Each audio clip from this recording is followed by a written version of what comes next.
Hi, my name is Mike Rodelli, and this is my first video for my YouTube channel. I'm 65 years old and don't really know what I'm doing, but hopefully I'll catch on eventually. To show you that I'm much less important than the research I've done on the case of the Zodiac killer for the last 20 years, my first video is not going to be of me staring into a camera talking to you. It's going to be a video of me walking along the beach where I live in Atlantic City, showing you some of the sights and talking about the Zodiac case a little bit.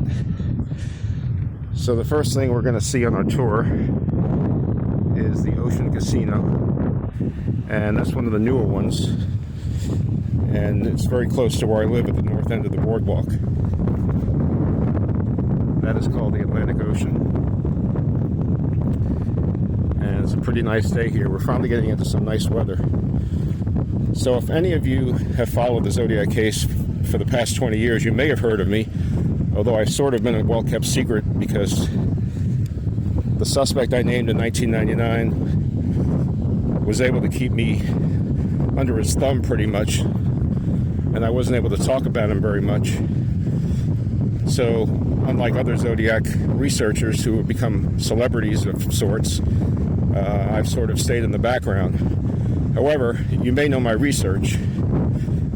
In 2003, I was able to get the first civilian interview with the Stein eyewitnesses, especially Lindsay Robbins, who spoke to my friend Jim Dean, who's a retired Vallejo police detective who's been my friend for 21 years now. And what Lindsay had to say about that night and about the sketches really put the whole Zodiac case in a different perspective at the time, because people weren't sure what to make of the sketches, whether they were accurate or inaccurate. And his statements about that night clarified a lot of things about fog and lighting and things like that. The other thing I did was to lead the charge against the 2002 Zodiac DNA sample that was developed by SFPD and used by ABC News on their Primetime Thursday program to apparently rule out my suspect and really set my research back for years. I knew that I had to tackle that DNA in order to regain my credibility, and for years I did research on it, and it wasn't until about 2012 that I was able to learn enough information about it to be able to say that it really had no value in ruling out suspects. And then that was confirmed in 2018 when an anonymous source came forward to Tom Voigt and said that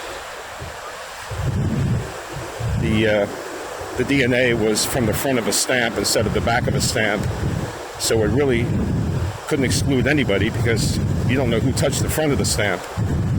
And the issue of the DNA is something very complex, which I cover in my new book, which is called In the Shadow of Mount Diablo: The Shocking True Identity of the Zodiac Killer. I also have a chapter on behavioral profiling because in 2004 I was fortunate enough, I'm going to show you the ocean a little bit.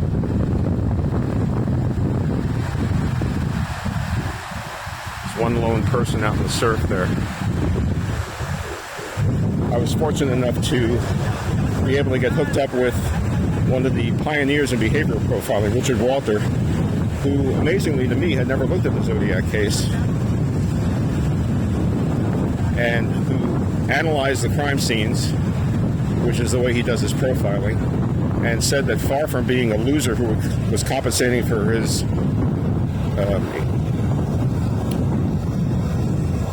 feelings of inadequacy, Zodiac was actually a wealthy and powerful man who was killing for more power. And this fit the profile of the suspect that I had developed in 1999, but that nobody really accepted as a true suspect because they said that people as wealthy as he was didn't kill people. So this gave perspective and context to my case and allowed me to feel confident that I was moving in the right direction when I developed my suspect. So the next stop on the tour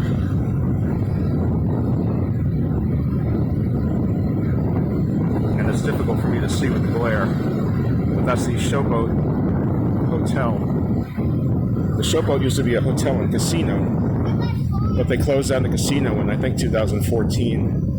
And now they've opened up an arcade for children and their parents that actually has bars in it too.